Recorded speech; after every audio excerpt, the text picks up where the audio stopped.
മാമ്പഴക്കള്ളന്മാരും കൈക്കൂലിക്കാരും ഗുണ്ടാ ബന്ധമുള്ളവരുമൊക്കെ അണിനിരക്കുന്ന Kerala police. അക്കൂട്ടത്തിൽ ഒരു തട്ടിപ്പുകാരനെയും കുറിച്ച് കേൾക്കാൻ കഴിഞ്ഞു. എറണാകുളം സ്വദേശിയും തൃശൂർ പോലീസ് ട്രെയിനിങ് അക്കാദമിയിലെ CIയുമായ സിബിൻ. ഈ പോലീസമാൻ ചെറിയ തട്ടിപ്പൊന്നുമല്ല നടത്തിയത്. ഭാര്യയും കൂട്ടുപിടിച്ച് ക്രിപ്റ്റോ കറൻസിയുടെ പേരിൽ തട്ടിയെടുത്തത് 1,10,00,000 രൂപ.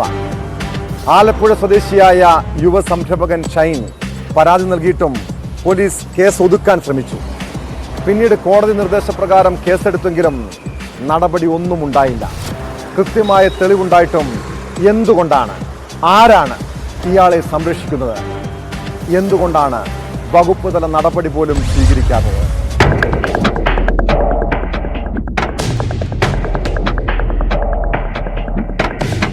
ക്രിപ്റ്റോ കറൻസി ബിസിനസ്സിൽ പണം നിക്ഷേപിച്ചാൽ ഇരട്ടി ലാഭമുണ്ടാക്കാമെന്ന് വാഗ്ദാനം ചെയ്ത് ആലപ്പുഴ സ്വദേശി ഷൈനിൽ നിന്ന് 1,10,00,000 രൂപയാണ് CI സിബിനും സംഘവും തട്ടിയെടുത്തത്.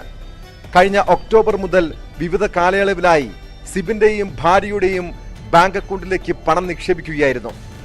സംഗീത്, ജോബി എന്നീ 2 പേർ ചേർന്നാണ് തൃശൂർ പോലീസ് ട്രെയിനിങ് അക്കാദമിയിലെ CI ആയ സിബിനെ പരാതിക്കാരനായ ഷൈന് പരിചയപ്പെടുത്തി കൊടുത്തത്.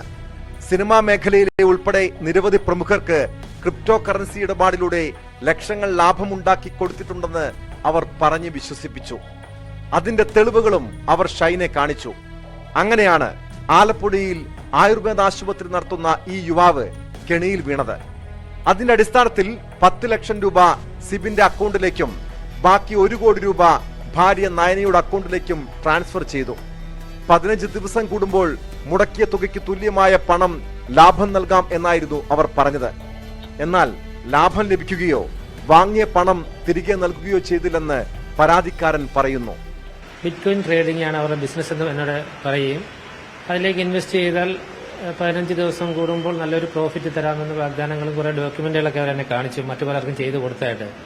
അതിന്റെ അടിസ്ഥാനത്തിൽ ഞാൻ അവരോട് സംസാരിക്കുകയും നിരവധി തവണ അവരെന്നെ വന്ന് കണ്ടു.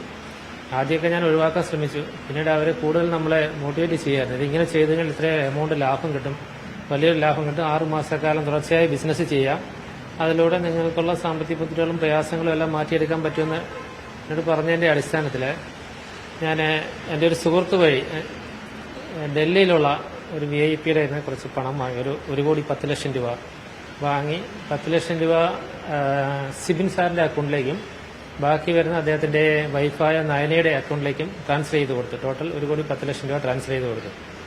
അതിനുശേഷം അവർ പറഞ്ഞ പോലെ വാക്കുകൾ പാലിക്കുകയൊന്നും ചെയ്തില്ല. 15 ദിവസം കൂടുമ്പോൾ പ്രോഫിറ്റ് തരാമെന്ന് പറഞ്ഞെങ്കിലും പറഞ്ഞ പ്രോഫിറ്റ് അവർ തന്നില്ല. 3-4 മാസമായിട്ടും നല്ല രീതിയിൽ പ്രോഫിറ്റ് കിട്ടാത്തതിന്റെ അടിസ്ഥാനത്തിൽ അവരോട് ഞാൻ കോൺടാക്ട് ചെയ്തു. അവർ പിന്നീട് ഭീഷണിപ്പെടുത്തുകയൊക്കെയാണ് ചെയ്യുന്നത്. അവരുടെ ഹസ്ബൻഡ് പോലീസ് റാങ്ക് SI റാങ്കിലുള്ള ഒരു പോലീസ് ഓഫീസറാണെന്നും കൂടുതൽ ബുദ്ധിമുട്ടിച്ചു കഴിഞ്ഞാൽ അവർ ഡിപ്പാർട്ട്മെന്റിനെ വെച്ചിട്ട് നമ്മൾ ഉപദ്രവിക്കുക എന്നുള്ള രീതിയിലൊക്കെ സംസാരങ്ങളുണ്ടായി. അതിനുശേഷം ഞാൻ അവരെക്കുറിച്ച് അന്വേഷിക്കുമ്പോൾ അവർ എന്നിൽ നിന്നല്ല പല ആൾക്കാരിൽ നിന്നും 50 ലക്ഷം 30 ലക്ഷം അങ്ങനെ എമൗണ്ടുകൾ ധാരാളം വാങ്ങിയിട്ടുണ്ട്. ഇതോടെ ഷൈൻ എറണാകുളം സെൻട്രൽ പോലീസ് സ്റ്റേഷനിലും അസിസ്റ്റന്റ് കമ്മീഷണർക്കും പരാതി നൽകി. എന്നാൽ തുടർ നടപടി ഉണ്ടാകാത്തതിന്റെ അടിസ്ഥാനത്തിൽ എറണാകുളം ജില്ലാ മജിസ്ട്രേറ്റ് കോടതിയെ സമീപിച്ചു.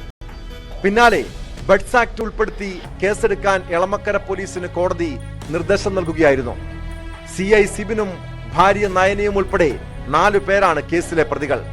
പക്ഷെ കേസെടുത്തെങ്കിലും മാസങ്ങൾ കഴിഞ്ഞിട്ടും CI സിബിനെയോ ഭാര്യയോ ചോദ്യം ചെയ്യാനോ അറസ്റ്റ് ചെയ്യാനോ പോലീസ് തയ്യാറായിട്ടില്ല.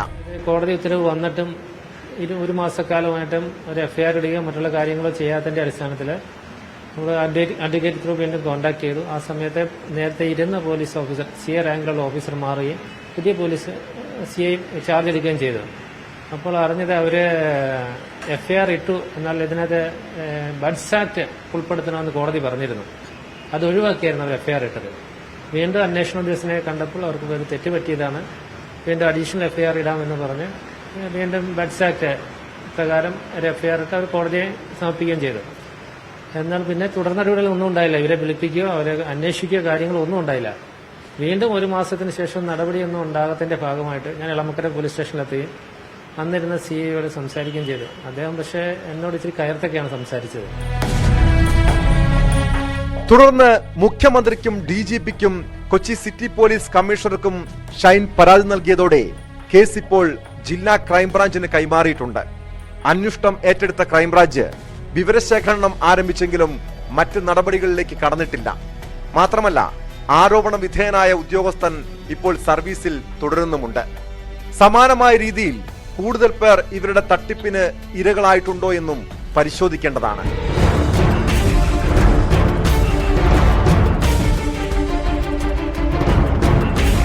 Tom Kuriakose, news 18 Kochi.